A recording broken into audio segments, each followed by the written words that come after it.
Break के बाद स्वागत है आपका। और अब बात डीजी कॉन्फ्रेंस की कर लेते हैं। जयपुर में डीजी कॉन्फ्रेंस की तैयारियों को लेकर समीक्षा बैठक खत्म हो चुकी है। मुख्यमंत्री भजनलाल शर्मा की अध्यक्षता में बैठक हुई। मुख्यमंत्री ने कॉन्फ्रेंस को बेहतर बनाने के निर्देश दिए। 5 जनवरी से 7 जनवरी तक जयपुर में डीजी वार्षिक कॉन्फ्रेंस होगी। कॉन्फ्रेंस में करीब 80 डीजी, आईजी और 150 इंटेलिजेंस ब्यूरो के अधिकारी, 50 एसओजी, एटीएस अधिकारी कॉन्फ्रेंस में शामिल होंगे। कानून व्यवस्था को लेकर सीएम सख्त हैं। मुख्यमंत्री भजनलाल शर्मा ने पुलिस अधिकारियों की बैठक भी ली। पहले दौर की बैठक में कानून व्यवस्था को लेकर सीएम ने निर्देश भी दिए। मुख्यमंत्री भजनलाल शर्मा ने बैठक में कहा कि राज्य में संगठित अपराधों पर रोक लगे, गैंग्स और गैंगस्टर को कुचलने की कार्रवाई की जाए और महकमे में सभी स्तरों पर भ्रष्टाचार खत्म हो। साथ ही उन्होंने कहा कि भ्रष्टाचारियों को सहयोग करने वालों को भी ना बख्शा जाए। साइबर अपराध की रोकथाम की जाए। अपराधियों से मुकाबला करने के लिए और अधिक आधुनिक संसाधनों में वृद्धि की जाएगी। इस बैठक में मुख्य सचिव उषा शर्मा, पुलिस महानिदेशक उमेश मिश्रा, गृह सचिव आनंद कुमार भी मौजूद रहे।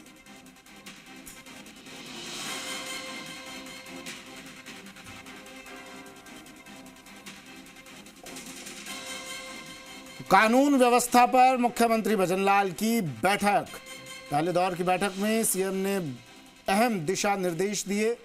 कानून व्यवस्था को मजबूत रखने के लिए कहा कि राज्य में संगठित अपराधों पर रोक लगे, गैंग्स और गैंगस्टर को कुचलने की कार्रवाई की जाए। सभी स्तरों पर हर महकमे में भ्रष्टाचार खत्म हो। ये दिशा निर्देश मुख्यमंत्री की ओर से सख्त लहजे में दिए गए। डीजी कॉन्फ्रेंस की तैयारियों को लेकर समीक्षा बैठक थी जो खत्म हो चुकी है। मुख्यमंत्री भजनलाल शर्मा की अध्यक्षता में ये बैठक हुई। कॉन्फ्रेंस को बेहतर करने के मुख्यमंत्री ने निर्देश दिए हैं। 5 से 7 जनवरी तक जयपुर में डीजी वार्षिक कॉन्फ्रेंस होनी है। जयपुर से विष्णु मेरे सहयोगी हमारे साथ सीधा जुड़ गए हैं। विष्णु, डीजी कॉन्फ्रेंस होनी है 5 से 7 जनवरी तक और उसको लेकर ये समीक्षा बैठक, क्या कुछ रहा बैठक में? सुमित, 5 से 7 जनवरी तक डीजी एनुअल कॉन्फ्रेंस होनी है और उस कॉन्फ्रेंस में देश भर के पुलिस महानिदेशक और आईजी स्तर के अधिकारी शामिल होंगे। बात की जाए तो यहाँ पर करीब 80 से ज़्यादा डीजी और आईजी अधिकारी शामिल होंगे। वहीं दूसरी ओर 150 से ज़्यादा इंटेलिजेंस ब्यूरो के अधिकारी इस पूरी कॉन्फ्रेंस में रहने वाले हैं, जिनको बातचीत की जा रही है। उसके अलावा 50 एसओजी और एटीएस अधिकारी रहेंगे।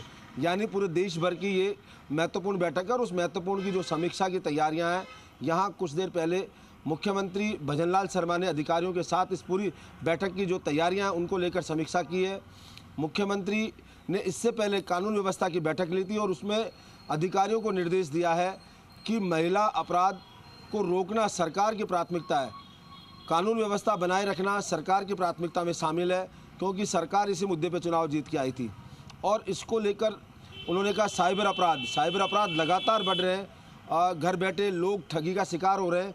तो ऐसे में उन्होंने कहा कि साइबर अपराध पर भी लगाम कसी जाए जी। वहीं गश्त को तेज करने के लिए कहा है।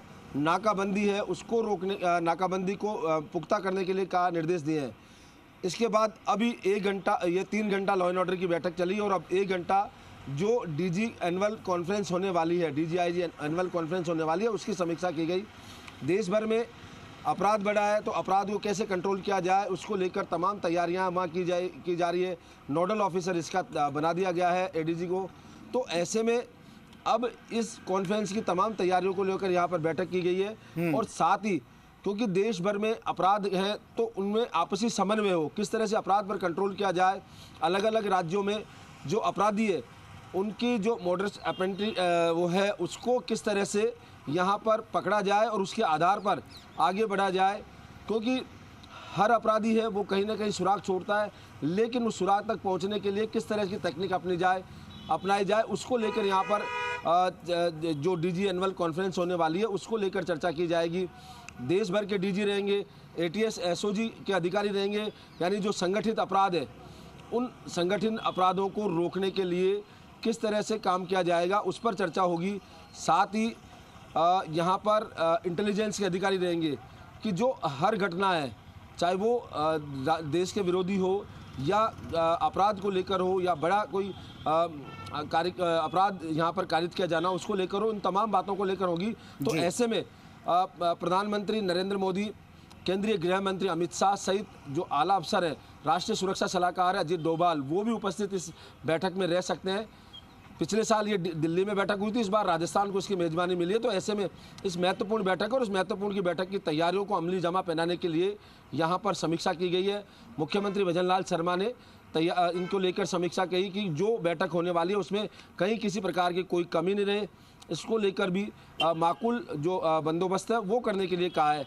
तो सुमित, कहीं ना कहीं एक राजस्थान की जो यहाँ परंपरा रही है उसको देखते हुए इस बैठक को सकुशल और बेहतर ढंग से करने के लिए व्यापक निर्देश यहाँ पर दिए गए हैं। जी अच्छा विष्णु, जितने भी डीजी स्तर के ये अधिकारी आएंगे 5 से 7 जनवरी के बीच में, इन्हें विधायक आवास में रुकवाया जाएगा, ऐसी जानकारी मिली थी, और विधायकों को उसके बाद ही आवास अलॉट किए जाएंगे। क्या कोई खास वजह है इन आवास में ठहरवाने की के पीछे?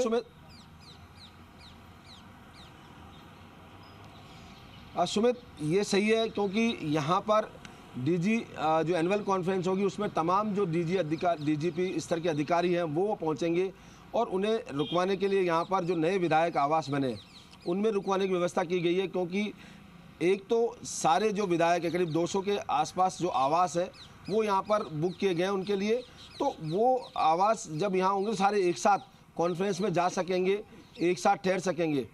होटलों में एक साथ इतनी तादाद में कमरे रहते हैं या नहीं रहते, लेकिन सुरक्षा के लिहाज से भी है। चर्चाएं अगर बाद में होती है तो उस चर्चाओं को भी की जा सकती है। तो ऐसे में उनके जो ठहरने की व्यवस्था यहाँ की है, शहर के बीचों बीच यह स्थान है, तो ऐसे में ये व्यवस्था यहाँ पर इसलिए की गई है। और दूसरी ओर अभी आवास बने नए तैयार हुए हैं, यहाँ कॉन्फ्रेंस में अधिकारी ठहरेंगे, उसके बाद 10 जनवरी से जो आवास है वो विधायकों को अलॉट किए जाएंगे। तो संभवतः सबसे बड़ा कारण तो सिक्योरिटी का है। सिक्योरिटी का पूरा सिस्टम इस आवास में रहेगा। साथ ही इसके अलावा वहाँ एक साथ सब अधिकारी ठहर सकेंगे, नए आवास बने, तमाम कई कारण हैं जिनको देखते हुए इन आवासों में ठहरने की जो डीजी स्तर के अधिकारी आएंगे उनके ठहरने की व्यवस्थाएं यहाँ पर की गई है। जी विष्णु, एक सवाल और ये कि इस तरह की बैठकें इससे पहले की सरकारों में हमने बहुत देखी हैं। जब जब ऐसी बैठक होती है लॉ एंड ऑर्डर को लेकर, कानून व्यवस्था को लेकर, उम्मीदें बनती हैं आम लोगों की कि ठीक है, हो सकता है अब इस बैठक के बाद कुछ और ठीक हो जाए, तस्वीरें सकारात्मक हो जाएं, लेकिन अपराध में दिनों दिन लगातार बढ़ोतरी। क्या इस पर अंकुश लगाने के लिए कुछ खास दिशा निर्देश मुख्यमंत्री की तरफ से, और जिस पर अमली जामा भी आने वाले दिनों में हमें देखने को मिले? अब बिल्कुल सुमित, ये सही है क्योंकि लगातार लॉ एंड ऑर्डर को मेंटेन रखने के लिए और कानून व्यवस्था को लेकर पिछली सरकारें जो भी रही हो, चाहे कांग्रेस की रही हो, बीजेपी की रही हो, बैठ के यहाँ पर की गई है। कलेक्टर एसपी कॉन्फ्रेंस की गई थी, लेकिन हालात वही ढाक के तीन पात रहे। ऐसे में ये महत्वपूर्ण बैठक इसलिए भी है क्योंकि बीजेपी इन्हीं मुद्दों के आधार पर कानून व्यवस्था, महिला अपराध, तमाम जो मुद्दे हैं उनको लेकर चुनाव जीतकर यहाँ पर तक पहुँची है। तो ऐसे में अब ये जरूरी है कि जो दिशा निर्देश दिया जाए उनको अमली जामा पहनाया जाए, क्योंकि केवल निर्देश देना अलग बात है, उस निर्देशों पर काम करना यहाँ अलग बात है। वहीं दूसरी ओर एक पूरा जो रोड मैप है वो बनाया जाएगा कि बिल्कुल रोड मैप बनाया जाएगा और प्रदेश को विकास की राह पर आगे ले जाया जाएगा।